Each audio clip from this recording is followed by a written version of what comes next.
முக்கியமான information skip பண்ணாதீங்க, மேலே தள்ளி விடாதீங்க. 5 நாளைக்கு முன்னாடி நம்ம வந்து மகேந்திரா வெரிட்டோ எடுத்திருந்தோம். ஸோ அதில் என்ன கம்ப்ளைண்ட் அப்படின்னா, ஆயிலும் கூலண்ட்டும் மிக்ஸ் ஆகி ஆயில் கூலர் மாற்றி இன்ஜினை வந்து ஃப்ளஷ் பண்ணாமல் ஆயில் கூலரை வந்து மாற்றிட்டாங்க.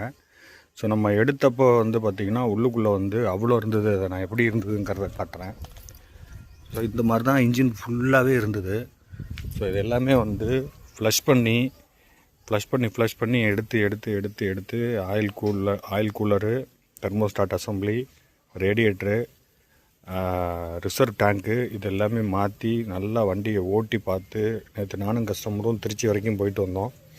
ஸோ இந்த மாதிரி தவறுகளை வந்து தயவு செஞ்சு செய்யாதீங்க. ஆயில் கூலரை மாற்றும் போது உள்ளுக்குள்ளே இருக்கிறது எல்லாத்தையும் ஒரு தடவை ஃப்ளஷ் பண்ணிவிட்டு அதுக்கப்புறமா ஆயில் கூலரை மாற்றுங்க. தயவு செஞ்சு இந்த விஷயத்தை நிறைய பேருக்கு பகிருங்க. உங்களோட இன்ஜினை நீங்கள் காப்பாற்றிக்கிங்க. வணக்கம். இது உங்கள் Shri Sai car care, Mathakottai road, Thanjavur.